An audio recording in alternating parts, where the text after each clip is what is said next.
Gracias por seguir acompañándonos. Continuamos con el ciclo de charlas del Centro Nacional de Inteligencia Artificial en el marco de las Jornadas Chilenas de la Computación 2022. A continuación nos acompaña el doctor Cristóbal Rojas, quien presentará la línea de investigación número 2, Inteligencia Artificial Neurosimbólica, y posteriormente a eso hará una presentación particular del trabajo de investigación que él está desarrollando. Cristóbal, por favor, adelante.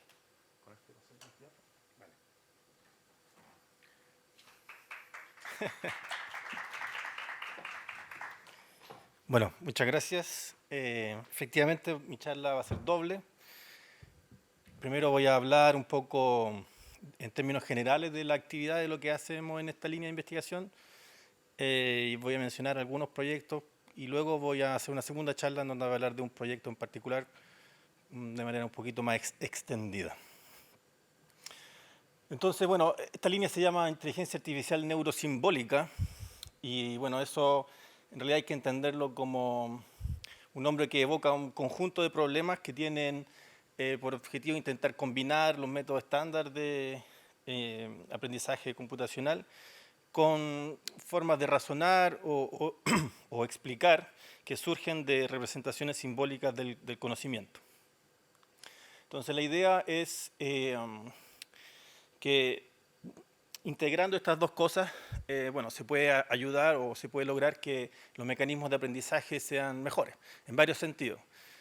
Por ejemplo, que puedan aprender con menos datos o que puedan generalizar mejor las predicciones, no tan solo nuevos datos de un mismo tipo, sino datos de un dominio categórico diferente quizás.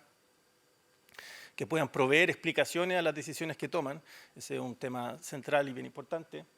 E incluso que puedan establecer relaciones causales entre los objetos que manipulan y a partir de ahí ir expandiendo el conocimiento que representan y que usan. Entonces, estos son como desafíos generales que se concretizan en una variedad de problemas y que involucran una serie de objetos. Y nuestro trabajo consiste en estudiar estos objetos, en tratar de entenderlos mejor y de a poquito ir avanzando en ese objetivo de mezclar ambas cosas. Entonces, uno de los objetos fundamentales que estamos mirando son lo que se conoce como grafos de conocimiento, que son esencialmente grafos donde los nodos representan entidades y las aristas representan relaciones entre esas entidades. Por ejemplo, una entidad puede ser capital, otra entidad puede ser país, y bueno, y esas tienen una relación natural, o papá, hijo, etc.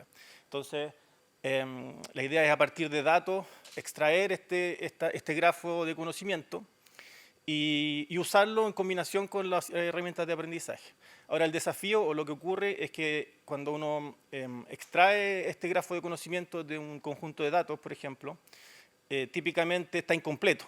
Entonces hay como una estructura relacional intrínseca al dominio en el que uno está estudiando y los datos capturan una parte de eso. Entonces un primer problema consiste en extrapolar la estructura subyacente y completar el grafo con las relaciones que faltan. Y entonces un mecanismo que funciona bastante y que se usa, que está muy en boga para hacer eso, es tomar los grafos de conocimiento e incrustarlos en un espacio euclidiano de alta dimensión. O sea, cada nodo va a dar un punto, de tal forma que la distancia entre los puntos está correlacionada con la probabilidad de que haya un link, una relación entre esos dos conceptos. Entonces, el desafío entonces consiste en cómo diseñar mecanismos que implementen esta incrustación de modo que las distancias reflejen de la mejor manera la estructura que se quiere capturar. Y así, por ejemplo, identificar un par de nodos que debieran estar conectados porque están cerca, siendo que los datos cuando se recolectó no estaban conectados. Entonces, entender todos los mecanismos en que se puede hacer eso y las bondades de cada uno es una parte importante de lo que hacemos en esta línea. En particular, estamos concentrados en los métodos que están basados en lo que se conoce como redes neuronales de grafos, que son como una generalización de redes neuronales que funcionan en una estructura de grafo y que naturalmente permiten aprender un cierto incrustamiento. y entonces hay un trade-off entre la expresividad o el poder que tienen estas redes, la implementabilidad y lo sensibles que son a capturar la estructura que uno quiere capturar. Y ese trade-off es parte central de lo que intentamos entender. Bueno, en esta línea ya hemos hecho cosas y bueno, hay en particular un paper sometido.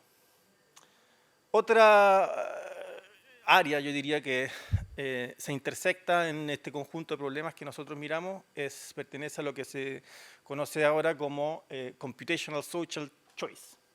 También es un área que está súper activa y el objetivo principal es diseñar mecanismos que permitan mecanismos de aprendizaje que permitan agregar opiniones de agentes, personas, sobre algo, de modo que se cumplan dos cosas. La primera es que, digamos, como el criterio que se aprende tiene que reflejar lo mejor posible las opiniones de cada uno de los agentes, eso por un lado, hay que aprender ese criterio a partir de los datos. Pero por otro lado, se quiere que el mecanismo cumpla con ciertos principios que se consideran beneficiosos para la sociedad. Entonces, eso típicamente se representa en una forma de axioma, que, como por ejemplo, como consistencia, el mecanismo tiene que ser consistente en un cierto sentido, o tiene que ser robusto ante manipulaciones. Por ejemplo, idealmente un mecanismo debe desincentivar o no incentivar en absoluto el hecho de que las opiniones que entregan los distintos agentes sean deshonestas, con la intención quizás, por ejemplo, si yo soy un agente que está participando y conozco el mecanismo, gracias, yo podría, dado el outcome que yo espero, podría tener incentivo a dar una opinión deshonesta y en ese sentido manipular el mecanismo, cosa que el output final sea el que yo quiero, siendo que yo di una opinión falsa. Eso es tratar de corromper el sistema. Entonces, si el mecanismo cumple con ciertos principios de robustez frente a eso, que típicamente son a prueba de estrategias, entonces esa es una propiedad deseable. Y entonces el trabajo consiste en entender cómo en los mecanismos de aprendizaje y esta intención de optimizar o de reflejar lo mejor posible la opinión agregada se contrapone con el hecho de cumplir con estos principios. Entonces ahí surgen varios problemas matemáticos específicos que también nosotros ya hemos estudiado. Y en particular, lo hemos aplicado a casos en donde los agentes son revisores de artículos, de proyectos, y hay que asignar financiamiento o decidir si un paper se publica o no. Y entonces hay una percepción en esos casos de que ocurren ciertas inconsistencias, y entonces hay propiedades que están más o menos bien identificadas, que se reflejan en los axiomas, y ahí hemos estudiado este problema, y bueno, a eso también dio origen a un paper que ahora está sometido. Una tercera patita de esta línea de investigación tiene que ver con la explicabilidad. Esta es un área importante, que tiene varios aspectos y se puede entender de varias formas. Una de esas formas es, bueno, la que voy a explicar aquí, que tiene que ver con está basada en hay un modelo, un sistema de aprendizaje que aprende un modelo que toma decisiones o clasifica cosas, digamos, de alguna manera, y la idea es entender cómo por ejemplo, asignar indicadores a los distintos atributos en los que el modelo se basó para hacer su clasificación, que nos indiquen cuáles atributos son más o menos importantes para la decisión que tomó este sistema. Entonces, identificando esos atributos, uno puede, de cierta forma, explicar la decisión. Entonces, ese es el problema general. Y en particular, en esta línea, las preguntas que hemos atacado son entender la complejidad computacional de encontrar o de calcular esos indicadores. Eso por un lado, y por otro lado diseñar lenguajes declarativos que se llaman, que permiten especificar cierto tipo de explicaciones que se quiere alcanzar y ver cómo tener sistemas que satisfagan esos requerimientos. Bueno, aquí también, esta es una línea en donde Pablo, que es uno de los líderes aquí, ha venido trabajando durante más tiempo y hay varios papers, bueno, este es el último. Entonces, bueno, en este caso, el caso de esta forma de ver la explicabilidad, puedo precisar un poco más cuáles son las preguntas en las que estamos interesados. Entonces, es en este caso bien simple, en donde hay un modelo booleano que toma una decisión binaria y la toma basado en un vector, que aquí se llama E barra de atributos. Hay varios atributos. Y entonces, el problema es entender en qué medida cada uno de estos atributos influyen en la decisión que toma el sistema. Y entonces hay varias formas de formalizar esa pregunta, pero independiente de la formalización, hay una percepción de la comunidad con respecto a qué tan fácil es dar esa explicación según el modelo.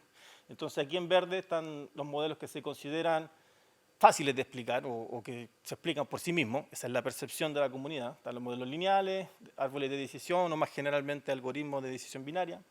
Y después están modelos un poco más sofisticados, circuitos booleanos o ya redes neuronales. Y la percepción aquí es que explicar o entender cuáles son los atributos más influyentes en estos modelos es más difícil. Entonces, aquí hay unas versiones concretas de indicadores que nos gustaría poder calcular. Por ejemplo, tenemos aquí lo que se conoce como el minimum change required. Entonces, el modelo entrega una cierta decisión y lo que yo quiero entender es el mínimo número de atributos cuyo valor yo tengo que cambiar para que la decisión cambie. Entonces, si por ejemplo hay un único atributo que si yo lo cambio la decisión cambia, entonces, bueno, este es un modelo que es súper sensible, que quizás yo diría que no es muy robusto y quizás es algo que no es muy deseable. Si hay que cambiar varios atributos para que la decisión cambie, entonces, bueno, ese es un síntoma de una decisión más robusta.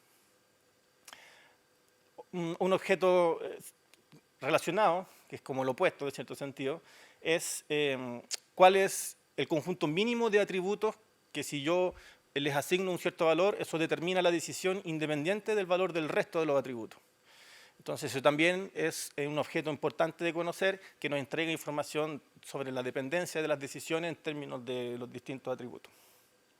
Y otro indicador también súper popular es lo que se conoce como los CHAP score, que son un numerito que se calcula para cada uno de los atributos, está inspirado por la teoría de juego, y ese numerito se supone que indica o es un reflejo de la influencia que tiene ese atributo en la decisión. Entonces, para empalmar esto con esta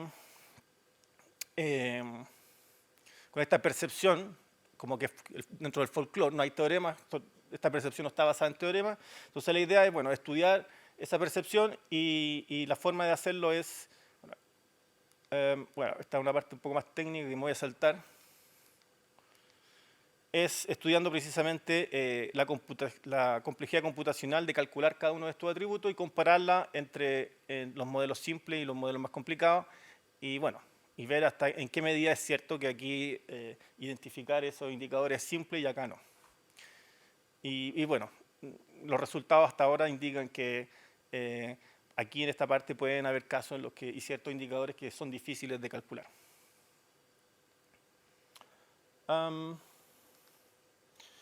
Esa es la primera mitad, es la mitad que iba a presentar Pablo, que no pudo venir porque se enfermó. Y ahora voy a hablar de la segunda mitad, que es un trabajo un proyecto que involucra a varias gente que hemos venido trabajando también en esta línea. Entonces aquí la idea es dotar de alguna forma de alguna teoría o un objeto conceptual que ayude a la inteligencia artificial a hacer su clasificación o su predicción y aplicarlo concretamente en diagnóstico. Entonces, esto es algo que se hace bastante. Es una de las aplicaciones importantes de la inteligencia artificial y típicamente la mayoría de las aplicaciones pasan por... bueno, la idea es automatizar el diagnóstico o al menos asistirlo. Y entonces la idea es tomar, bueno, todo el trabajo que han hecho los doctores diagnosticando distintas enfermedades a partir de exámenes o diversa información de la ficha médica de un paciente. Entonces ahí hay un montón de datos etiquetados y uno puede aprender esos criterios de diagnóstico de cierta forma con una inteligencia artificial y tener un modelo que puede realizar el diagnóstico de manera automática y ese modelo de una u otra forma está capturando el conocimiento que tienen los doctores o que los doctores ejecutaron ahí o aplicaron cuando hicieron su diagnóstico. Eso es lo que justifica que las máquinas puedan aprender. Entonces, lo que nosotros queremos hacer es ponernos en una situación un poco súper adversa, que es qué pasa que cuando, si bien hay una cierta comprensión de lo que está ocurriendo subyacentemente en una enfermedad, no hay una manera tan evidente de diagnosticar. Entonces, en particular, no hay datos de los que uno puede aprender. Entonces, un ejemplo bien concreto es la enfermedad del Alzheimer, o en realidad cualquier enfermedad neurodegenerativa. Son enfermedades que el diagnóstico aparece una vez que los síntomas ya están avanzados, la enfermedad está en un estado avanzado, y entonces cuando uno ya se da cuenta que la enfermedad ocurre, ya es tarde como para poder intervenir. De hecho, en el Alzheimer en particular, para tener un diagnóstico certero, solamente eso se puede hacer en la autopsia.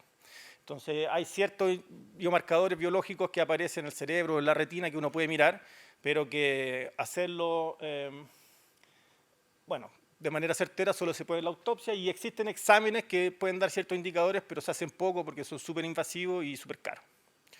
Entonces, la pregunta es, en este caso complicado, ¿puede la inteligencia artificial igual ayudar en algo? Entonces, la idea es basarse en algún tipo de conocimiento, de razonamiento o de explicación de por qué sale o de qué significa esta enfermedad, que uno pueda integrar en un sistema de inteligencia artificial y que esa inteligencia artificial pueda distinguir ese concepto en los datos que está analizando.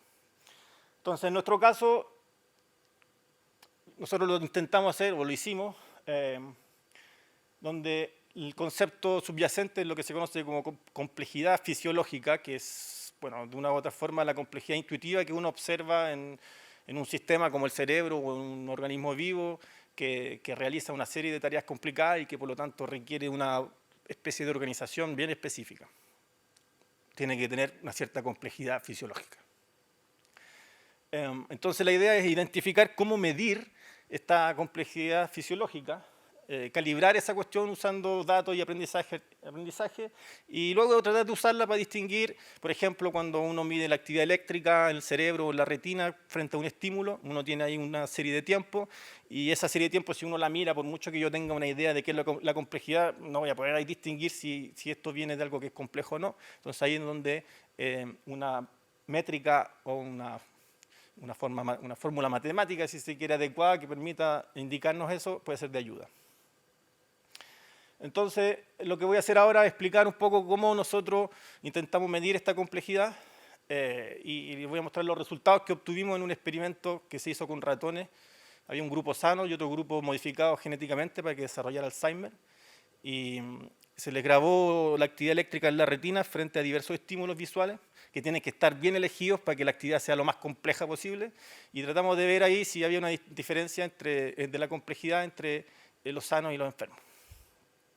Entonces, la forma que usamos para medir complejidad está basada en la noción de información, principalmente a través de la información de la entropía, y también, muy importantemente, a través de un concepto que se llama coarse graining en física, que tiene que ver con cambiar la escala a la cual se está haciendo la observación. Entonces, ¿por qué estos tres ingredientes nos permiten acercarnos a medir la complejidad de alguna forma? Entonces, voy a explicar eso. Entonces, aquí, la noción de información yo creo que debe ser conocida, pero de todas formas, para setear el contexto en el que estamos, imaginen que esto representa el sistema que queremos conocer, que estamos observando. Aquí adentro están todos los estados posibles. Aquí no tenemos acceso. Entonces, para poder entender lo que aquí está ocurriendo, que es lo que queremos aprender, uno toma mediciones. Hay un instrumento y toma una medición. Por ejemplo, en nuestro caso va a ser la actividad neuronal que hay ahí entre la retina y el cerebro de este ratón, y vamos a medir las variaciones de voltaje. Entonces, queremos aprender sobre el sistema mirando o usando los datos que vamos a recolectar, que los vamos a hacer a lo largo del tiempo. Entonces, vamos a tener lo que se conoce como una serie de tiempo. Entonces, la pregunta es, si yo hago una medición y observo un cierto símbolo, no sé, un número, A, ¿qué aprendí yo del sistema haciendo esa medición? Entonces, si, por ejemplo, aquí en esta representación, en este conjuntito, están todos los estados que son compatibles con obtener una observación de tipo A. Entonces, si yo veo una A, eso significa que el sistema no está en cualquier estado, está en alguno dentro de esta región. De hecho, observar una A me da información suficiente como para poder localizar el verdadero estado del sistema a una resolución bastante buena. Entonces, yo diría que si veo una A, estoy aprendiendo dónde está el sistema de verdad. Si por el contrario veo una B, entonces, bueno, eso me da menos información, porque la B es compatible con una región más grande, entonces tengo menos información de dónde realmente está el sistema. Entonces, si supongo que conozco la medida, la medida de probabilidad que gobierna la estadística de las distintas observaciones que yo voy a ver, entonces, bueno, cuando algo ocurre con poca probabilidad, tengo harta información, cuando ocurre con más probabilidad tengo menos información, y eso de cierta forma justifica definir la información de una observación inversamente proporcional a la probabilidad, y bueno, uno toma el logaritmo por diversas razones, pero en particular me permite decir que estamos midiendo esto en bits. Entonces, la idea es cuantificar cuánta información yo tengo en promedio cuando hago una serie de informaciones, o sea, de observaciones, considerando que conozco, o sea, lo que yo quiero medir es la información que me entrega una nueva observación, dado que yo ya observé una cierta cantidad. Y luego, entonces, si yo tomo la esperanza de eso, o sea, el valor esperado de la información que yo voy a ganar haciendo una nueva información, dada lo que yo ya hice, entonces eso se llama la entropía y es una medida de qué tan predecible es el nuevo estado del sistema, dado que yo conozco un poco su pasado. Entonces, por ejemplo, un sistema que es súper rígido, que se mueve de manera periódicamente o que se mueve poco, cosa que si yo observo unas cuantas veces ya sé dónde va a estar en el tiempo siguiente, bueno, ese es un sistema que va a tener una entropía súper chiquitita. Por el contrario, si yo estoy mirando un gas o algo que se mueve todo el rato de forma aleatoria y por mucho que yo observe dónde está, igual no tengo idea de dónde va a estar en el tiempo siguiente, entonces es un sistema súper impredecible, random, y va a tener entropía máxima. Entonces, esos son los dos extremos de la entropía y reflejan lo que acabo de decir acerca de los sistemas. Entonces, bueno, ¿cómo usamos esto para medir complejidad? Que a priori no tiene tanto que ver. Entonces, ok, ¿cómo se relaciona la entropía con esta complejidad que se supone que queremos medir? Bueno, intuitivamente, si es que un sistema tiene poca entropía, entonces es súper simple, se mueve poco y no va a tener flexibilidad suficiente para realizar tareas complicadas. Así que ese sistema, desde el punto de vista de la complejidad fisiológica, es simple. Por otro lado, si es súper random, por mucho que se mueva, no tiene estructura suficiente para realizar tareas complicadas. Así que desde el punto de vista de la complejidad fisiológica, también es simple. Y bueno, entonces un sistema de verdad complejo fisiológicamente debería estar por aquí entre medio. Ahora, el hecho de que la entropía sea como mediana no es garantía tampoco que el sistema subyacente sea de verdad fisiológicamente complejo, porque podría ser un poco random nomás, no sé. Entonces, bueno, medir complejidad fisiológica es complicado, difícil. Y la forma que lo hacemos nosotros es relativamente indirecta y está basada en la siguiente idea. Un sistema fisiológicamente complejo procesa información a diversas escalas, tiene toda esta estructura o esta jerárquica, y hay una comunicación que ocurre en cada nivel y a través de los distintos niveles, espacial y temporalmente. Entonces, si eso es cierto, debería ocurrir que cuando yo haga una medición, una serie de observaciones de este sistema y le calcule, por ejemplo, la entropía a una escala súper fina, debería haber un poco de entropía porque a esa escala algo está ocurriendo. Y si yo cambio la escala, entonces siempre debería haber una cierta cantidad de entropía a un rango de escalas bien amplio. Y eso no va a ocurrir ni con un sistema que sea simple, ni con un sistema que sea aleatorio. Va a ocurrir solamente con un sistema que de verdad tiene esta estructura a distintas escalas. Entonces, bueno, la idea es medir la entropía a distintas escalas y con eso tratar de identificar la complejidad fisiológica subyacente. Ahora, ¿cómo medir la entropía a distintas escalas? Dado que hicimos un experimento y tenemos una pura medición a una cierta escala que es bien fina, la verdad. Entonces, la idea es usar este procedimiento de coarse graining, que viene de la física. Y entonces, imaginen que esta es mi secuencia de mediciones original, a escala 1. En la práctica esto ocurre a algo así como 1000 Hz. Entonces, bueno, es una escala temporalmente súper fina. Y supongamos que queremos pasar de escala 1 a escala 3. Entonces, lo que hay que imaginar es que es como que el instrumento de medición se pone más lento y se demora un intervalo de tiempo más largo en dar una observación. Y la observación que entrega en realidad refleja el promedio de todos los cambios que hubo en ese intervalo de tiempo. Entonces, para simular eso, lo que yo hago es juntar 3, por ejemplo, observaciones consecutivas y promediarlas y transformarlas en una pura observación. Y esto lo hago cada 3 sin que se intersecte así de manera disjunta. Y eso simula entonces un cambio de escala en la medición. Esto es distinto a hacer un promedio que se mueve u otras cosas, o hacer un subsampleo. Esto es promediar en ciertas ventanas y eso tiene un efecto particular. Entonces, ¿qué efecto tiene? Aquí hay 3 tipos de señales. Esta es ruido uniforme entre 0 y 1. Esta es lo que se conoce como ruido rosa, que es similar a este, pero tiene memoria esta cosa y la variación es invariante ante la escala. Entonces, los saltitos que hay dependen de donde yo estaba y tiene una estructura que si yo hago zoom o me alejo, más o menos persiste. Estos dos son sintéticos y este en particular está diseñado como que para que a varias escalas refleje harta información.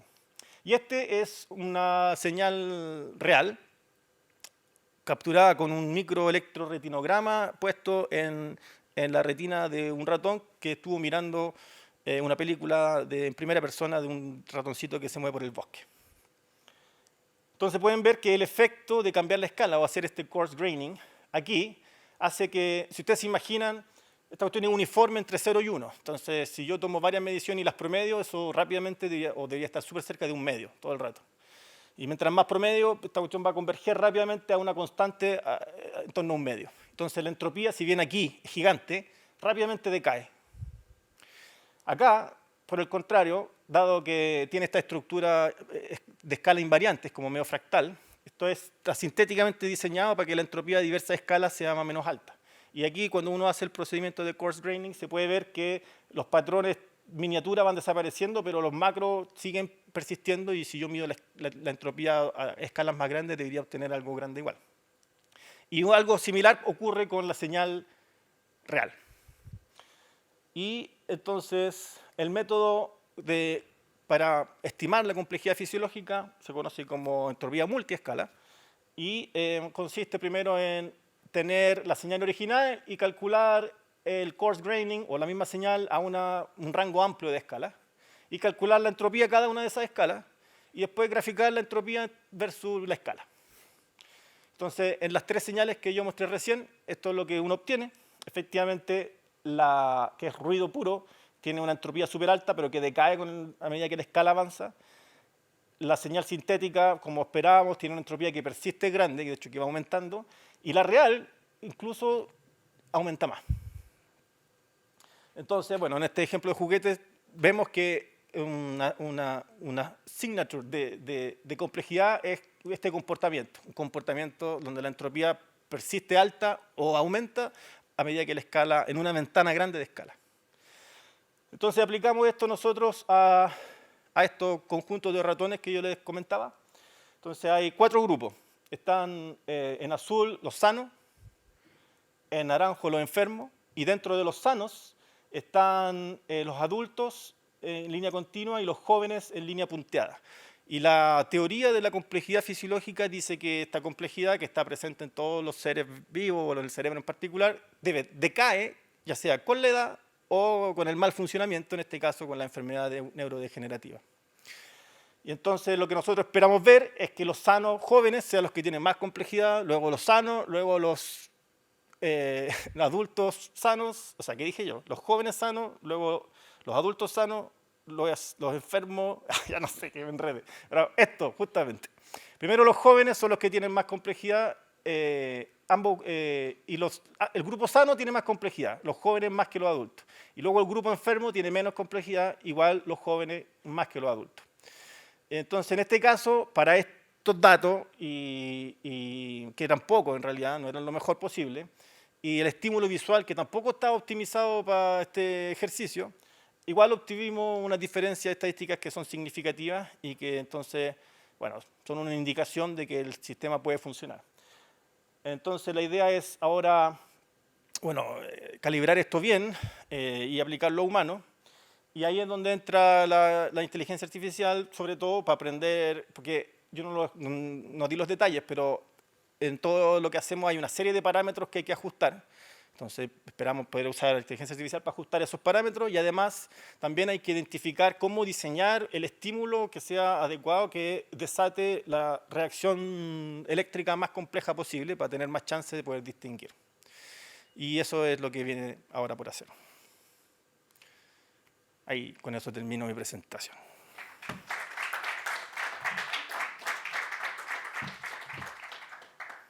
¿Preguntas?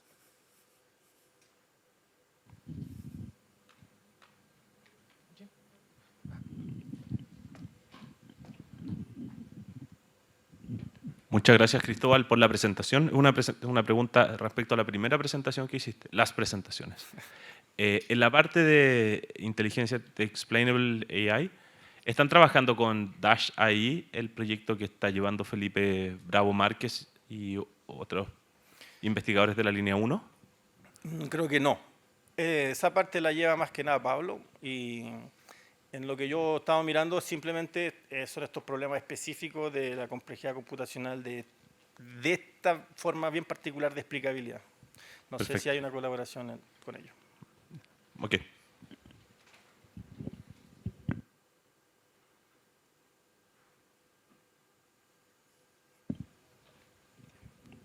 Muchas gracias por la presentación.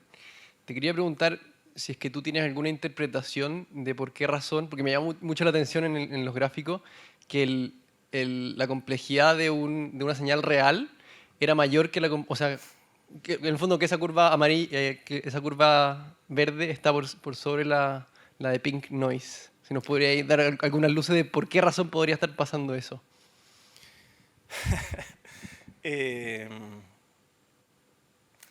No creo que sea algo que vaya a pasar para cualquier señal real que yo vaya a medir.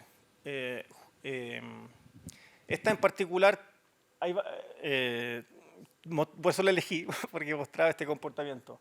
Pero el ping noise, dada la definición que usamos, debería tener complejidad máxima esencialmente. Está diseñado para eso. Ahora, esto nos da una indicación de que quizás hay más cosas que esta cosa captura que la estructura aleatoria fractal. Y eso estamos tratando de entenderlo en realidad. No tengo una buena respuesta a tu pregunta, pero es una muy buena pregunta.